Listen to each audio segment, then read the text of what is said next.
Sikkim 365 and Baylor Plus have teamed up to bring Baylor fans the ultimate content bundle. You can sign up now for $17.99 a month, a $5 monthly savings, and get instant access to all premium content on both websites. For more information, visit either sikkim365.com or baylorplus.com today.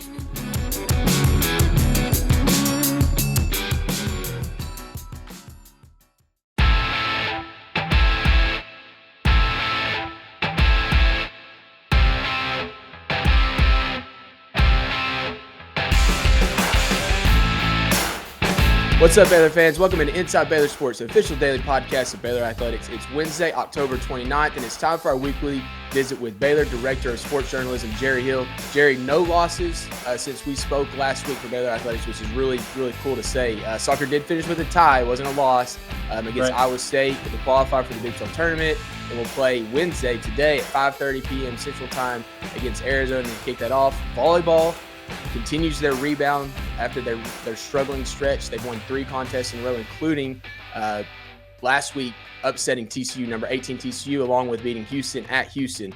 So great rebound there for them as they continue to move along through their season. And then obviously the big victory over Texas Tech, over Oklahoma State, after the Texas Tech victory, building on that Texas Tech victory to move to 4-4 on the season. And just a really good overall successful week of Baylor Athletics and a lot of things that just needed to happen. There weren't any, the upset over TCU in volleyball was the big one in terms of being an upset, but even that one wasn't a big upset. Baylor's still ranked in the top 25 and kind of getting a little bit of revenge there. I think obviously feeling a little personal for a lot of reasons in that match. But I want to start with soccer before we get to the volleyball. Going into Big 12 tournament play, they're going to have a lot of work to do if they want to get to the NCAA tournament at 7-7-5. Another tie against Iowa State. That's 5 on the year. They just couldn't get over the hump so many times that could have boosted their RPI even more. What do you believe needs to happen for them to get to the NCAA tournament at this point? Well, when I posed that question to Michelle Leonard at Media Availability, her thought was if they win 2, and that would mean beating like a number 14 Texas Tech team, that they would at least be in the conversation. So I kind of think they need to get to the final and maybe win it. Obviously, if you win it, you get the automatic bid, but certainly they have to win at least 2.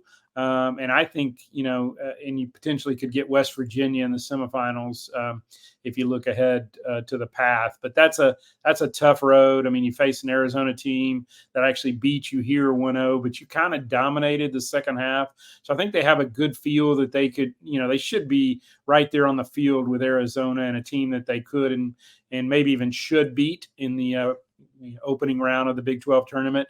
But then it gets really tough after that. As the 10 seed playing the 7 seed, then you would get the 2 seed Texas Tech, which again is ranked 14th in the nation. They're really good. But I will say this, Baylor went on the road and only lost 1-0 out there. I think Tech dominated shots, but it was, again, just a 1-0 loss. So I think, again, you feel like you've got a shot against them. And anything can happen in a tournament like this. This is a, kind of a one-shot deal, and they do have to take it one game at a time, but at least there's a path out there, I guess. Yeah, so that soccer team plays Arizona in the Big 12 tournament beginning today at 5:30 p.m. Central Time, so make sure you keep track of that one. Obviously, a big few games to get to the continue their postseason into the NCAA tournament. With that, volleyball, 3 straight victories over Cincinnati, Houston, and TCU. The most recent ones against Houston and TCU came since we last spoke, and big stretch. I mean, they needed to bounce back after that trip out west, and they've done that. And obviously the highlight of that was beating TCU, who they lost to early this year. How important was that? And still, I mean, the volleyball season is a long season. It's not it's not a flash in the pan. There's not like football where there's 12 games and you're done. Like they play quite frequently, and it's going to continue into the fall, into the early winter. But what about that particular winning streak was most impressive for you? Yeah, I mean, it has to be the TCU match because, again, they had beaten you 3-1 at their place. They had won 4 in a row in this series, which is crazy. But that's with Jason Williams, former Baylor assistant under Ryan McGuire here. So TCU's just had their number, and to kind of flip that and win that match last Friday. That was huge. And, you look at the polls and the RPI and all that, it was really affected by that. They moved up to, I believe it was 17th in the AVCA poll, and I saw that they were 16th in RPI, which that's huge, Colt, because that puts you in a position, top 16 get, host sites for the first and second round. So that's got to be the goal, to be in that top 16 and be able to host the first couple of rounds. And again, they're not that far off of it right now. I mean, like I said, they're 17th in the poll, but they're 16th in the RPI. So, I think that's huge, and they just need to keep winning. That they have I would say, a favorable schedule the rest of the way. They get Iowa State tonight and then Colorado on Friday. And really, the big one still left is on the road at Kansas, which they're a top 10 team and probably going to win the Big 12 conference this year. But, the rest of it I think is very doable. So, if you can kind of run the table and maybe even pull off the upset against Kansas, to be able to finish on a strong note and kind of have some momentum going in the NCAA tournament, I think that would be big. Yeah, so facing Iowa State this evening, Colorado on Friday, and then Tech next Wednesday. So it'll be after our next conversation. But for those three games, what's the outlook looking at those three opponents? And should this be a stretch where they go 3-0? I know that Texas Tech game is in Lubbock, but is it a stretch where they should go 3-0 if everything goes in their favor? Yeah, I think they should, and should expect to go 3-0. Iowa State here. Iowa State has historically been one of the better teams in the league. They're not having as great a year this year, but they're a threat, certainly.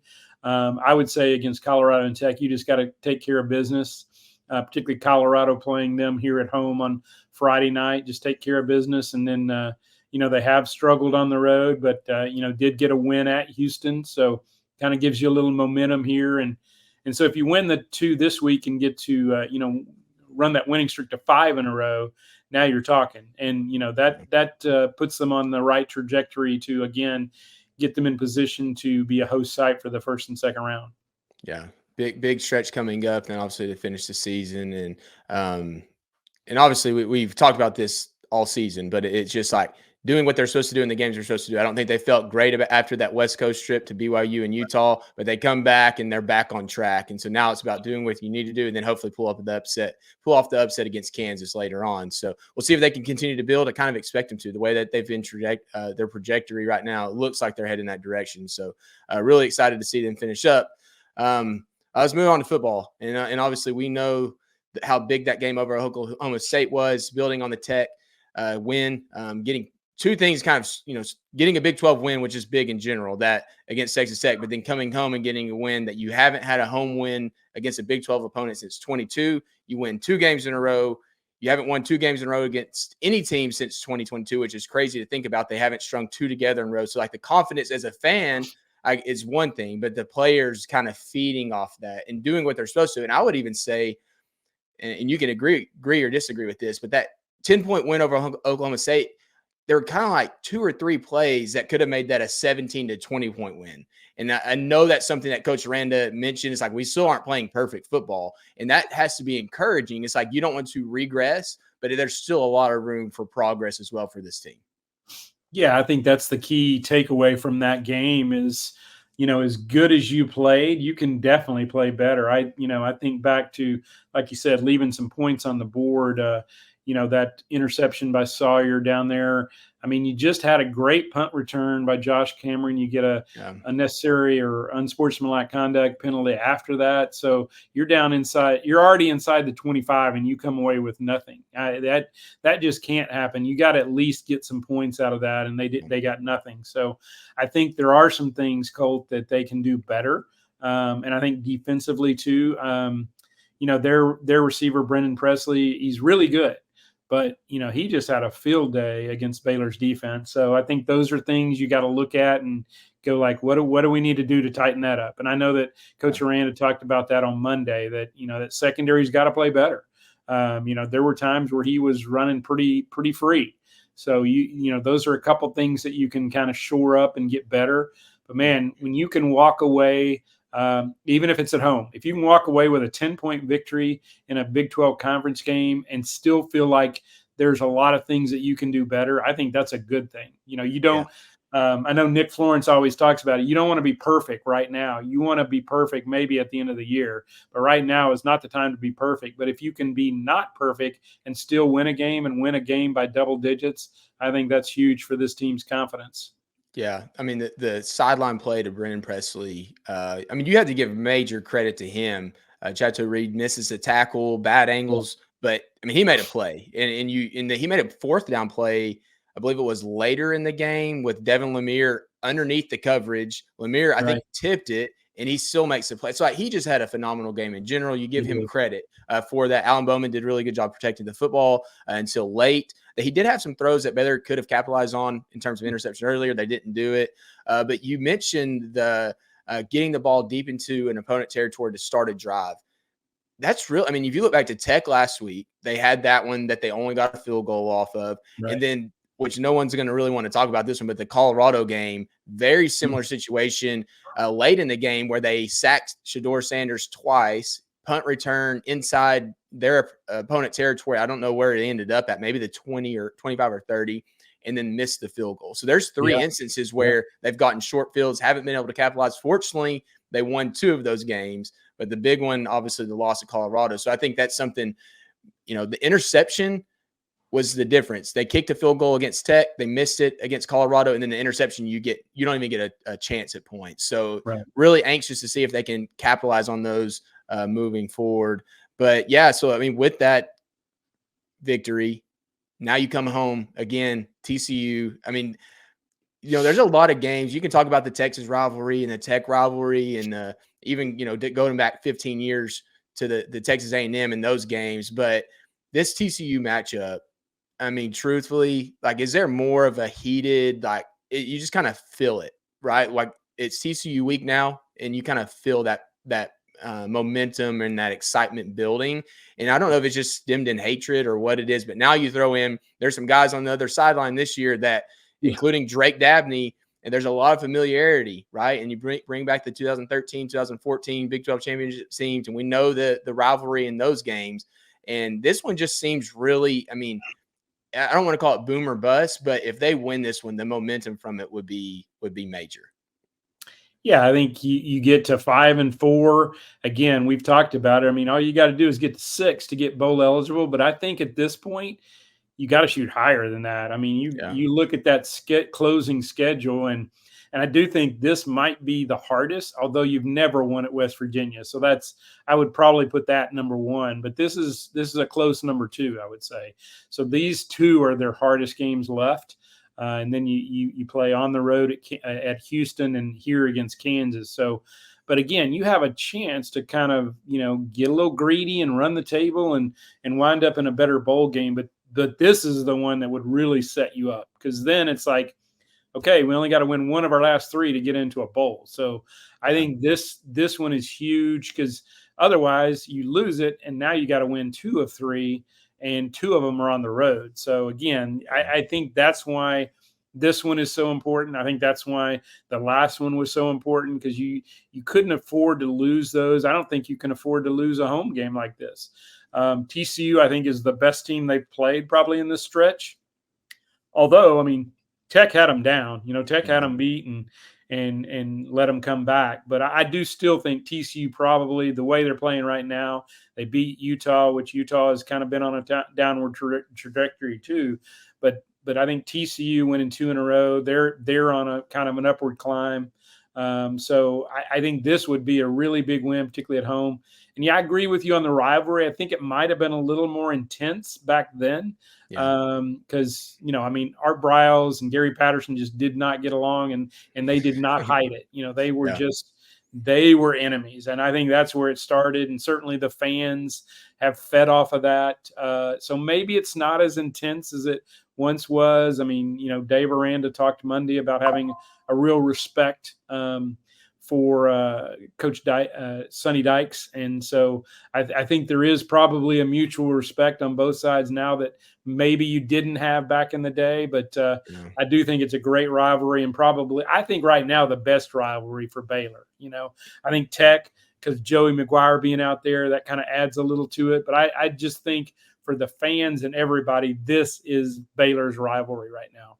Yeah, and it's one of the few protected matchups in the Right. Big 12 right now. I think it's one of 4. Is that right? I mean, you might have to correct me on that. I think it's one of 4 that the Big 12 said, hey, this game's going to be played every single year. Right. And now, unfortunately, Baylor's like 1-9 in their last 10. But there's been a lot of close losses. I mean, you think about the 22 game, that was just a devastating loss. 21, a devastating loss for Baylor. The 2019 game was in a lot of ways a devastating loss for TCU. That was like a triple overtime game.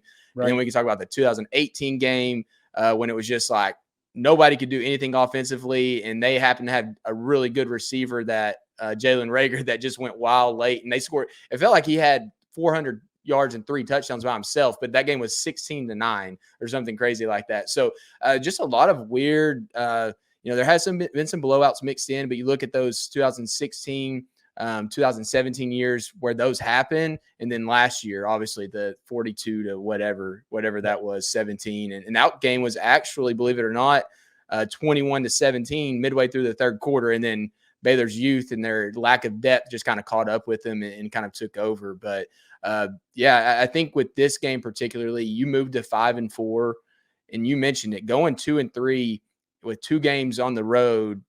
Like it's almost a mental pressure more than a true pressure. It's just kind of like, oh, now our backs are really against the ropes, right? Yeah. You've got to figure out how to do it. And Baylor losing that game to BYU earlier, right? At that point, I kind of felt like you can't afford to lose another game at home. Like if you're going to go to a bowl game and you lose another game at home, now you stole one against Tech on the road, so that helped. But losing games at home is tough. And now they've done it once. That pressure of winning at home again is kind of off. Right now, they've gotten that monkey off their back in a multitude of ways. Right. But now this one, beating TCU, is getting a altogether different monkey off their back. And I think for fans specifically, I mean, Dave Aranda, and he understands the situation that this program's been in, but getting back in good graces with the fans across the board, beating Tech, Oklahoma State, and then TCU 3 games in a row. I mean, that's a major thing from a perception of your program standpoint with your own fans. Yeah, and I don't know that this is one like, I think there were probably stretches where Baylor fans would have been great, beating Texas and not winning any other game. This isn't like that, but I do think you get a lot of street cred from beating TCU. Like you said, it's crazy that 61-58 game in 14, Baylor's won 1 time since then. Yeah, it's like a curse. Yeah, that's crazy to think. I remember, you were running through some of those games. I remember the one in 15 when Baylor kind of ran out of quarterbacks, and it was a monsoon, and Baylor should have won that one. But their one touchdown, I believe, in regulation was that fumble return. When Chris Johnson was in there at quarterback, and so there's been some games where Baylor should have won. I would say, in some of the games before that, maybe TCU should have won and Baylor should have lost. Even the 14 game. I mean, you've got a 21-point lead, with under 12 minutes to go. You're supposed to win that game.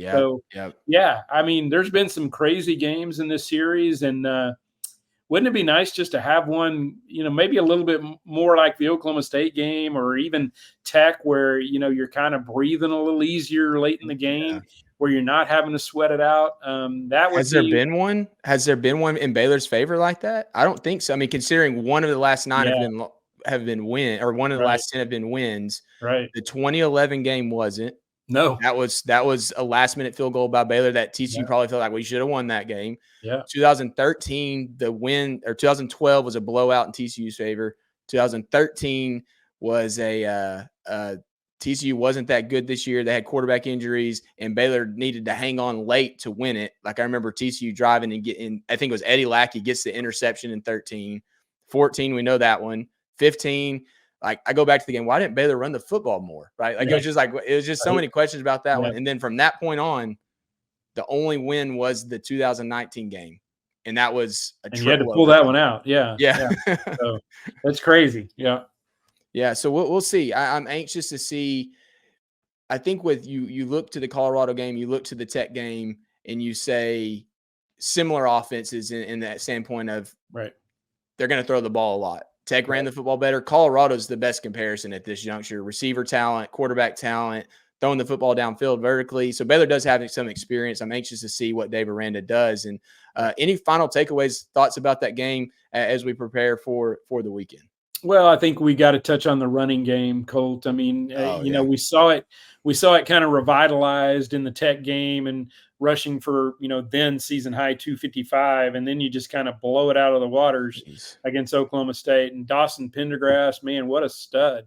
Only had 6 carries, 142 yards. And, I go back and look at that 55-yard run, and I'm sure you've seen it. I mean, Sidney Fugar, first he's dragging him through the pile. I mean, he should have been stopped for 4 or 5 yards at most. Then he's dragging him through there, and then he just kind of pushes him forward. And, man, that was an incredible play. But, yeah, just the running game as a whole, I thought they really kind of cranked it up. And kudos to that offensive line and Mason Miller for what he's done with those guys, because they did give up a sack this week, but it was on like an all-out blitz, and Sawyer just had no time.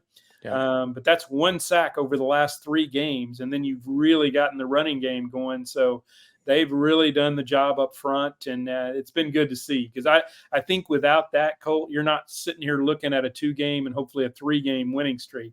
What they've done is really turned this season around, I think. Yeah, I mean, Sawyer Robertson being able to throw the football the way he has opened up so much more. And cool stat, and I haven't even posted this on Sigum 365 yet, but the last 2 games, Baylor has 18 total plays of 20-plus yards, 9 in each, and some of those plus 50-plus. And they're I mean, you talk about these Big 12 championship teams and those offenses they had with Art Briles. They had games like that where you just couldn't stop.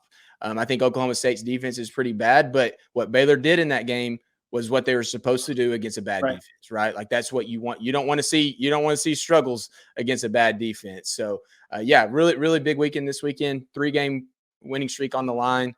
And to move to 5-4 to get 1 step closer to bowl eligibility is massive. But I think you're right. I think if they can be a little bit greedy, that might be the best way to approach this. Don't let the pressure of getting to bowl eligibility affect you anyway. Right. So one last reminder before we hop off here, Baylor's hosting the cross-country Big 12 championships this weekend in Waco, which is really cool to have that opportunity to do that. I'm sure it'll be a big event for everyone that's coming in. So good luck to all those teams, including Baylor.